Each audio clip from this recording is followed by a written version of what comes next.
भारत में make in India के तहत डिफेंस इक्विपमेंट के लिए अब यूरोपियन निवेश हमें मिलने लगेगा। यूरोप की बहुत सी कंपनियां भारत में मेक इन इंडिया के तहत अपने डिफेंस इक्विपमेंट तो बनाएंगी ही, भारत में बेचेंगी भी, साथ में भारत से दुनिया के अन्य देशों में भी एक्सपोर्ट कर सकेंगी। चाइना प्लस वन की नीति फॉलो करते हुए चाइना के स्थान पर भारत को विकल्प के रूप में देखते हुए यूरोप ने एक बड़ी डील साइन की है, जिसे इन्होंने अपनी तरफ से एक बड़ी डील करार देते हुए कहा कि यह आने वाले समय में डिफेंस इंडस्ट्री से लेकर मैरीटाइम सिक्योरिटी सबको ट्रस्टेड पार्टनर के रूप में आगे लेकर चलेगी। इसीलिए इस डील पर बड़ी चर्चाएं हो रही हैं। यह ऐसे समय पर ट्रेड डील सुर्खी बनी है जब अमेरिका ट्रेड के नाम पर ही भारत के साथ आए दिन किसी ना किसी तरह की नेगोशिएशन में जुड़ा हुआ है। चूंकि ये दुनिया की 25% जीडीपी का जिक्र रखती है, यानी एक चौथाई जीडीपी अगर इन दो देशों के व्यापार से होती है तो वो एक बड़ी खबर बननी लाजमी है। ये स्टैटिक्स फिर से आपको याद दिलाने का है कि मेरे प्यारे साथियों, मेरे इस YouTube चैनल पर 44% लिसनर्स ने सब्सक्राइब नहीं किया हुआ है, जो कि फ्रैक्शन ऑफ सेकंड का कार्य है। सब्सक्राइब का ऑप्शन है, उसे क्लिक कर दीजिए, चैनल को सब्सक्राइब कर लीजिए, सो दैट हमें आपकी वजह से आपका समर्थन मिले। इसका कोई चार्ज नहीं लगता है। संभवतः आप इस काम को करके इस सेशन को भी अपनी तरफ से इज्जत बख्शेंगे। बाकी जिन्होंने सब्सक्राइब किया हुआ है वो वीडियो को लाइक तो कर ही दीजिए। भारत के प्रधानमंत्री ने भी इस बारे में आकर घोषणा की और कहा कि हम दुनिया के एक तिहाई ग्लोबल ट्रेड को इस डील की वजह से अब आंसर कर पाएंगे। प्रधानमंत्री ने अपनी बात में इस बात को बहुत महत्व दिया कि गुड्स एंड सर्विसेज भारत और यूरोप के बीच में विश्वास को बहुत बढ़ाएंगे, जिससे करोड़ों लोगों को फायदा होगा। ग्लोबल जीडीपी में भारत डेमोक्रेसी और रूल ऑफ लॉ के प्रति अपनी जो जिम्मेदारी है उसे साथ साथ दिखाता जाएगा। भारत ऊर्जा क्षेत्र के लिए भी अवसरों की भूमि है। यह बहुत बड़ा सेंटेंस है, इसे समझिएगा। इसी पर असल मायने में अमेरिका को मिर्च लगी है। बात यह है कि यूरोपियन यूनियन भारत से बड़ी मात्रा में तेल इंपोर्ट करता है, और यह फैक्ट आप लोगों को जानना चाहिए।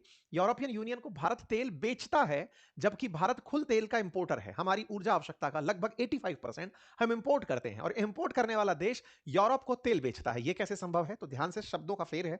शब्दों का फेर यह है कि भारत क्रूड ऑयल का इंपोर्टर है, यानी कि हम कच्चा तेल मंगाते हैं, उसे अपने यहां पर परिशोधन करते हैं, रिफाइन करते हैं, रिफाइन करने के बाद बने पेट्रोल, डीजल, टर्बोफ्यूल, इनको एक्सपोर्ट करते हैं।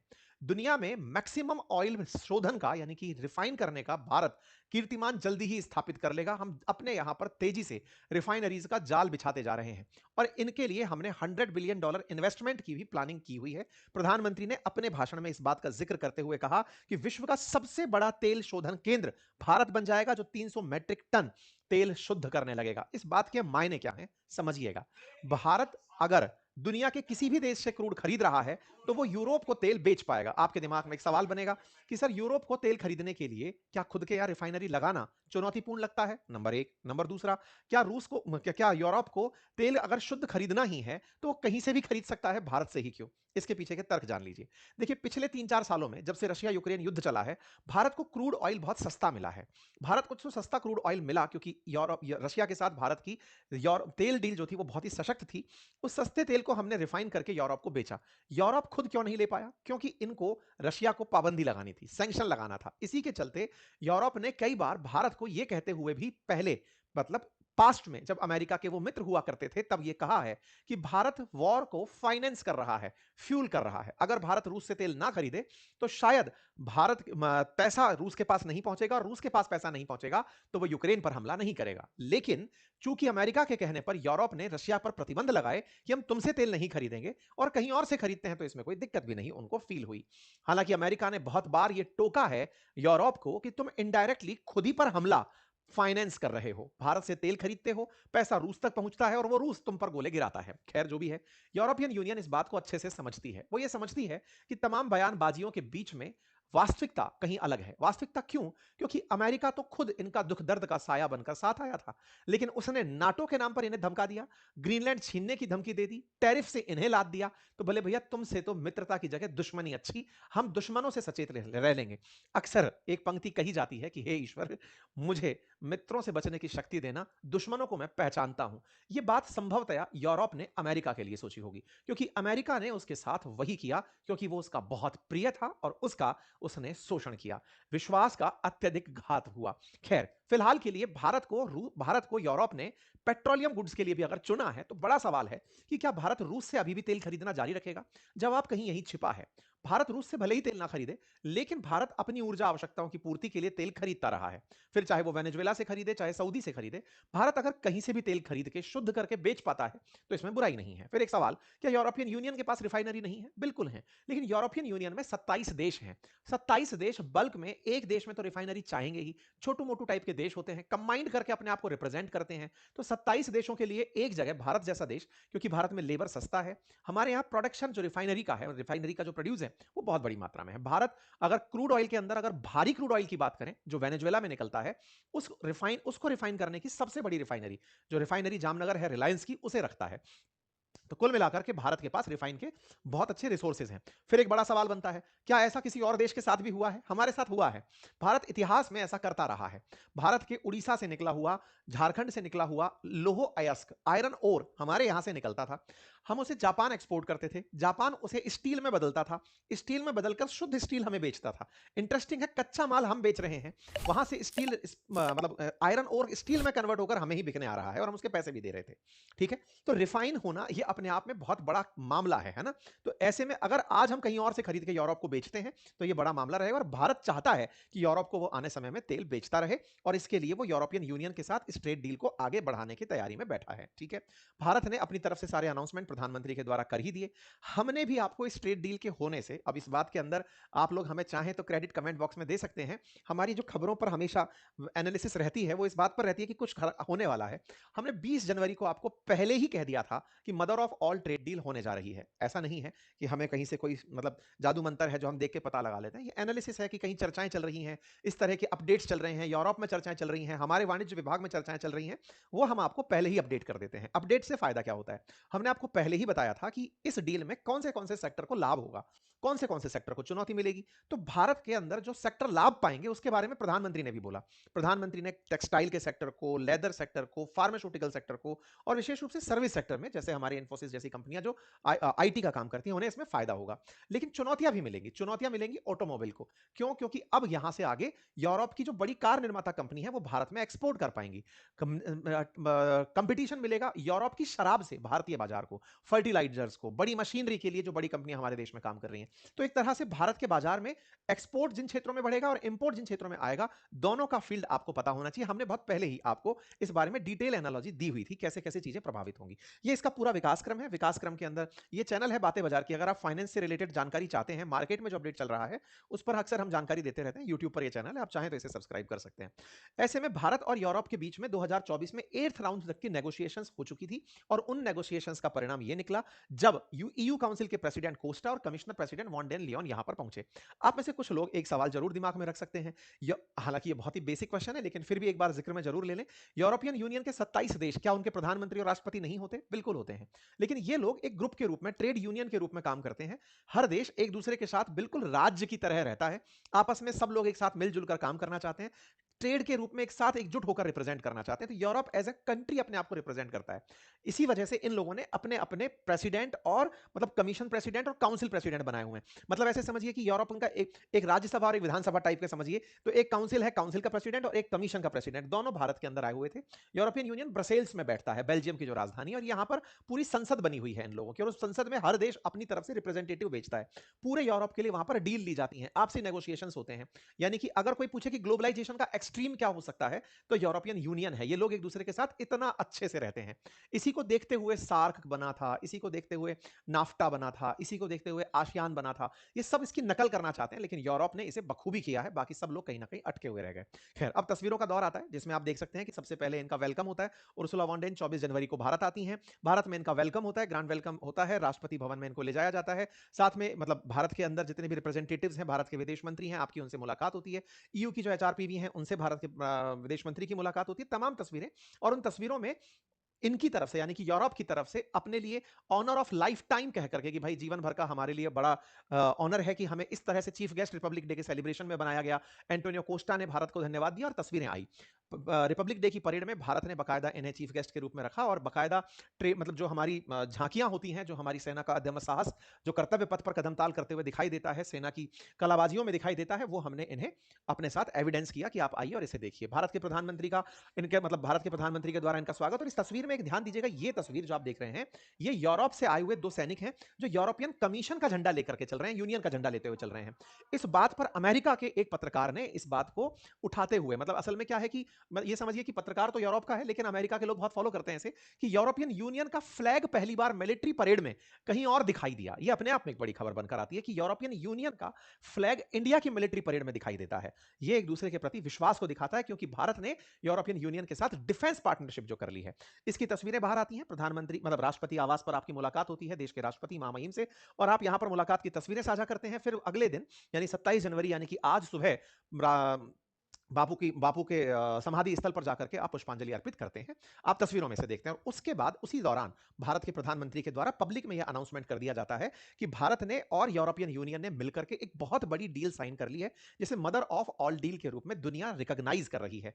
तस्वीरें बाहर आती हैं कि हम लोगों के बीच में यह डील होने को 26 जनवरी को ही हो चुकी थी। आज इसका ऑफिशियल अनाउंसमेंट हुआ है। टेक्निकली ऐसा हो सकता है कि 26 जनवरी के दिन भारत में ऑलरेडी एक बड़ा इवेंट था, 26 जनवरी की रिपब्लिक डे परेड थी, और इस बीच में उस तरह की खबरें आती तो रिपब्लिक डे परेड का जो त्योहार का जो काम है, अक्सर कहते हैं ना नेशनल हॉलिडे वाले दिन अगर बात व्यापार की हो रही है, तो चलिए अगले दिन की तरह से बात निकाल दी, 27 को 27 से मिलाकर के एकदम प्रबलता के साथ ये सारी बातें लिख दी गई। ठीक है, यहां पर फिर एक दूसरे को धन्यवाद ज्ञापित होने के वीडियो बाहर आते हैं। इतिहास का अब तक का सबसे बड़ा इसको ट्रेड डील करार दिया जाता है, सुखद संयोग करार दिया जाता है। 27 देशों के साथ एक साथ 27 तारीख को ट्रेड डील कर दी गई। इस बात को उर्सुला वॉन डेन, जो कि रिप्रेजेंट करती थी यूरोपियन यूनियन को, उन्होंने अपनी तरफ से भारत को धन्यवाद दिया। अब यूरोपियन कमीशन की भी साइट पर आप इस सारी जानकारी को देख सकते हैं। ये उनकी वेबसाइट है, जहां पर इन्हें इस तरह से रिप्रेजेंट करते हुए दिखाया गया कि उन्होंने भी इसे बहुत बड़ी डील के रूप में एक्सेप्ट किया है। अच्छा, दूसरा क्या है, यूरोपियन यूनियन के साथ भारत की ये ट्रेड डील एक और रास्ते को खोलेगी, जिसका नाम है आईएमसीए। भारत के साथ में मिडिल ईस्ट को लेकर के आईएमईए, भारत के साथ में India middle east economic corridor, जिसकी कभी बाइडेन जिक्र किया करते थे। अब यहां पर अगर यूरोपियन यूनियन बन जाता है, तो देखिए भारत के साथ ऑलरेडी यूएई के साथ भारत के बहुत अच्छे व्यापारिक संबंध हैं। यूएई के बाद में सऊदी के साथ बहुत अच्छे संबंध हैं, और सऊदी के बाद में फिर इधर जॉर्डन और इजराइल, और इसके बाद सीधा यूरोप। तो आने वाले समय में हो सकता है कि यहां पर एक ऐसा ट्रेड रूट बन जाए जो कि व्यापार को बहुत गति दे सके। अभी जो आता है सामान, वो स्वेज कैनाल होते हुए निकलकर लाल सागर से होते हुए आता है ना। आने वाले समय में इस रूट को अगर ट्रेन से कनेक्ट कर दिया जाएगा, तो यहां पर एक बहुत बड़ा रूट बनकर आएगा, हाइफा पोर्ट होते हुए। इसका भी जिक्र यहां पर हुआ। कुल मिलाकर के भारत ने एक बड़ी डील की है, जिसके फिगर्स में 25% जीडीपी को कवर करना एक बड़ी जानकारी। अब सवाल है, कौन किसको कितना माल अभी बेचता है। बात की जाए तो भारत से ईयू को 6.9 लाख करोड़ का निर्यात होता है, और ईयू से भारत को 5.5 लाख करोड़ का। तो भारत ज्यादा निर्यात करता है। इसका मतलब लगभग कितना हुआ ये 0.6 लाख करोड़ रुपए, 60,000 करोड़ के आसपास भारत ईयू से व्यापार करके कमाता है। और जब भारत व्यापार करके कमाता है, और ये लंबा करियर बढ़ता चला जा रहा है। भारत जब इंडिया का जो एक्सपोर्ट है वो $77 बिलियन के अराउंड ऑलरेडी खड़ा हुआ है। ये एक्सपोर्ट बढ़ते हुए दोनों देशों के बीच का व्यापार $200 बिलियन तक जाने की बातें हो रही हैं। ऐसे में मेडिकल सर्जिकल उपकरणों पर 90% सामान टैक्स फ्री होना, खाद्य उत्पादों पर लगने वाला शुल्क घट जाना, यूरोपीय देशों की शराब पर 150% जो टैरिफ लगता था, अब वो 20 से 30% रह जाएगा, बियर पर शुल्क 50% रह जाएगा, स्पिरिट पर 40% रह जाएगा। ये वो फिगर्स हैं जिससे ये पता चलता है कि दोनों देशों के बीच में कौन से सामान ऐसे हैं जो फायदे में होंगे। ठीक है, यहां पर कार और मशीनों के बारे में बात करें तो यूरोपियन कार भारत में हर साल अब 2.5 लाख बिक सकेंगी। बड़ा नंबर होता है। ऑडी बीएमडब्ल्यू जैसी जो गाड़ियां हैं, मर्सिडीज जैसी जो गाड़ियां हैं, उनका 2.5 लाख अगर कोटा तय कर दिया गया है, और उस पर इंपोर्ट ड्यूटी को धीरे धीरे घटाकर 10% तक कर दिया जाएगा, यह दर्शाता है कि अब वो गाड़ियां भारत में बहुत सस्ते दामों पर मिलने लगेंगी। इतना सस्ते कि वो भारत की जो ब्रांड ऑलरेडी सर्वाइव कर रही हैं उनको कॉम्पीट करेंगी, क्योंकि ऑलरेडी वो एक प्रेस्टीज कैरी करके चलती हैं, ब्रांड वैल्यू कैरी करके चलती हैं। मशीनरी पर लगने वाला 44% तक का टैक्स और रसायनों पर लगने वाला 22% टैक्स लगभग खत्म हो जाएगा। और तो और जो फाइटर जेट्स हैं या फिर अंतरिक्ष से जुड़े हुए जो सामान है, उन पर भी टैरिफ को घटा दिया जाएगा। तो एविएशन सेक्टर में बहुत फायदा होगा। भारत चूंकि दुनिया का तीसरा बड़ा कार मार्केट है, और ऐसे में विदेशी कंपनियों का भारत के अंदर 4% तक योगदान है। ऐसे में टैक्स घटने पर अब विदेशी कंपनियों की गाड़ियां भारत में ज्यादा बिकने लगेंगी, जिससे भारत में बाजार कॉम्पिटिटिव हो जाएगा। साथ ही साथ भारत के कपड़े, जेम्स, ज्वेलरी, फुटवियर, चमड़ा, हस्तशिल्प, इन सेक्टर्स को भी अब बड़ा फायदा होगा, क्योंकि इनके प्रोडक्ट्स अब यूरोपियन बाजार में लगभग जीरो टैरिफ के ऊपर बिक पाएंगे, क्योंकि ये फ्री ट्रेड एग्रीमेंट की तरह है। यहां पर डायरेक्ट एंट्री होगी 2 ट्रिलियन इंडस्ट्रियल मार्केट के अंदर। प्रेफरेंशियल एक्सेस होगा इंडियन इंजीनियरिंग गुड्स का बाजार के अंदर। इंडियन इनोवेशन को किस तरह से फायदा मिलेगा। भारत $300 बिलियन का एक्सपोर्ट टारगेट कर रहा है 2030 तक। परिणाम निकलेगा कि भारत का जो एमएसएमई सेक्टर है वो बहुत तेजी से महाराष्ट्र, कर्नाटका, आंध्र प्रदेश, गुजरात, तमिलनाडु जैसे राज्यों में बहुत ग्रो करने लगेगा। जहां तक बात हो जेम्स एंड ज्वेलरी की, 100% ड्यूटी फ्री एक्सेस मिला है जेम्स एंड ज्वेलरी को। हाल ही में अगर आपको पता हो तो अमेरिका में हम बहुत ज्यादा जेम्स एंड ज्वेलरी एक्सपोर्ट करते थे, टैरिफ के चलते भारत का जैसे सूरत जैसे जो बड़े हब हैं, इन्हें बड़ा नुकसान होने लगा था। लेकिन अब यहां से ड्यूटी फ्री एक्सेस यूरोप में होने लगेगा, तो ये बड़ा बाजार भारत के लिए खुलकर आएगा, जिससे $79 बिलियन के प्रीमियम मार्केट के अंदर भारत की एंट्री हो पाएगी। ये बड़ा इंपैक्ट क्रिएट करेगा। टेक्सटाइल और अप्रैल के अंदर बात करें तो जीरो ड्यूटी हो जाएगी 100% लाइंस पर, और मतलब इस तरीके से, और जिससे डायरेक्ट एक्सेस होगा $263 बिलियन के ईयू के टेक्सटाइल मार्केट के अंदर। साथ ही साथ अगर लेदर फुटवियर की बात करें तो 17% से 0% कर दिया गया है। ऐसे में भारत $100 बिलियन का जो ईयू का लेदर मार्केट है उसमें एंट्री कर जाएगा। मतलब एक प्रकार से भारत निश्चित ही बहुत सारे अनटैप्ड एरियाज को अब टैप कर पाएगा। और सबसे बड़ी बात है, भारत के लेबर इंटेंसिव जो क्षेत्र हैं जैसे टेक्सटाइल, फुटवियर, इनमें रोजगार की अपार संभावनाएं, चाहे जेम्स एंड ज्वेलरी, इनमें रोजगार की संभावनाएं यूरोपियन कंटेक्स्ट में बढ़ने लगेंगी। इसी के साथ साथ एक डेलीगेशन ने रक्षा मंत्री से भी मुलाकात की, और रक्षा मंत्री से मुलाकात के बाद में ये जो बात कॉमन चर्चा निकल कर आई कि डिफेंस डील भारत और यूरोपियन यूनियन को एक दूसरे के नजदीक लेकर आएगा, और जिससे 2024 में भारत ने 1.5 लाख करोड़ रुपए का डिफेंस प्रोडक्शन किया था और 25,000 करोड़ का हमने एक्सपोर्ट किया था। तो आने वाले समय में ईयू के साथ में हमारी डिफेंस डील होने के चलते यूरोपियन यूनियन से बहुत सारी कंपनी देश में आकर के पैसा लगा सकेंगी। एफडीआई भारत के अंदर आसानी से आ पाएगा। चुनौतियां भी हैं, लेकिन चुनौतियां क्या हैं? जो टैक्स कम हुआ है उससे हमारी घरेलू कंपनियों को विदेशी कंपनियों के साथ चुनौती मिलेगी। दूसरा, भारत के प्रोडक्ट्स अगर यूरोप में बिकने जाते हैं तो यूरोप के ना पर्यावरण को लेकर बहुत सख्त नियम है। सख्त से मतलब उनका कहना है कि अगर लोहा आपके देश से आ रहा है और उस लोहे को यानी इस्पात को, स्टील को बनाने में कार्बन जला है, कोयला जला है, तो कार्बन डाइऑक्साइड निकला होगा। जितना कार्बन डाइऑक्साइड निकला उस हिसाब से हम टैक्स लगाएंगे, क्योंकि वो कार्बन टैक्स बोलते हैं। हालांकि उस पर अभी ट्रेड डील के अंदर कोई चर्चा नहीं हुई है, उसे बाद के लिए रखा गया है। लेकिन भारत के लिए कॉम्पिटेटिव फील्ड अभी भी बचा है। इसी के साथ साथ यूरोप में लेबर लॉज बहुत सख्त हैं। अगर किसी काम के अंदर चाइल्ड लेबर का केवल शिकायत कर दिया, किसी फर्जी एनजीओ ने घुस करके कह दिया साहब आपके तो इस माल में लेबर लॉ लगाए, मतलब चाइल्ड लेबर लगाए, वो एक्सपोर्ट को रोक देते हैं, मतलब इंपोर्ट को रोक देते हैं कि नहीं चाहिए सामान। नियमों को लेकर उनके यहाँ बहुत सख्ती है। जैसे भारत के अंदर जिस तरह से जेनरिक दवाओं का बाजार है, भारत के अंदर दवाओं की फॉर्मूले को जेनरिक तरीके से प्रोड्यूस करके सस्ती दवाएं बचती हैं, उनके यहाँ पर बहुत ज्यादा कॉपीराइट जैसी जो चीजें हैं, ट्रेड फॉर्मूले को लेकर के वो बहुत सख्त हैं। और इसी सख्ती के चलते भारत के साथ आने वाले समय में कानूनी दिक्कतें हो सकती हैं। देखना होगा दोनों एक दूसरे की कितनी जरूरत समझ पाते हैं। लेकिन उसी तरह यूरोपियन यूनियन की भी चुनौतियां कम नहीं है। उनके यहाँ पर वैसे भी बाजार अब धीरे धीरे खत्म हो रहे हैं, अमीरी की तरफ तो बढ़ रहे हैं लेकिन बुढ़ा जा रहे हैं। ऐसे में सर्विस सेक्टर में भारत के लोग बहुत अगर एंट्री करेंगे तो वहां रोजगार के संकट लोगों को पैदा होंगे। साथ ही साथ भारत का सस्ता माल वहां पहुंचेगा तो बाजार में उनका जो लोकल प्रोडक्शन है भारत के चीप क्वालिटी के सामने नहीं टिक पाएगा। भारत जो सस्ता माल वहां प्रोड्यूस करके पहुंचाता है, भारत ऑलरेडी सस्ता माल बनाते बनाते चाइना के जितना सस्ता माल प्रोड्यूस करने लगा है। तो ऐसे में अब उनके यहां पर जो एग्जिस्टिंग प्रोडक्ट है उनको चुनौती देगा। दोनों के लिए कुछ चुनौती और कुछ अवसर जरूर है।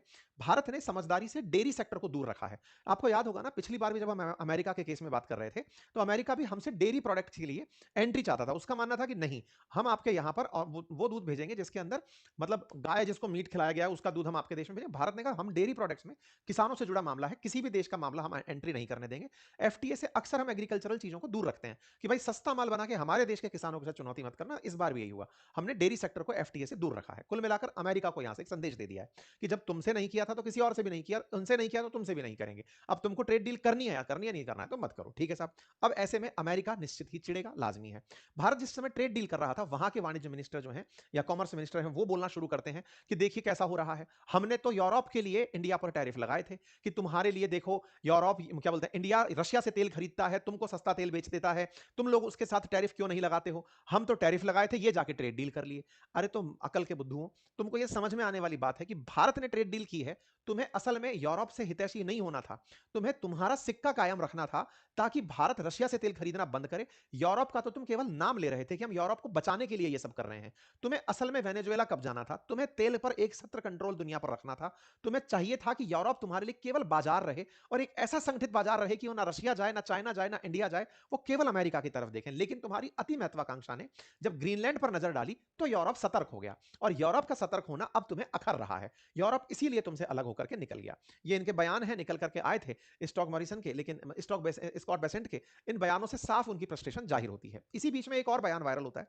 अमेरिका के अंदर ट्रंप की ही पार्टी से एक सीनेटर है जिनका नाम टेड क्रूज है।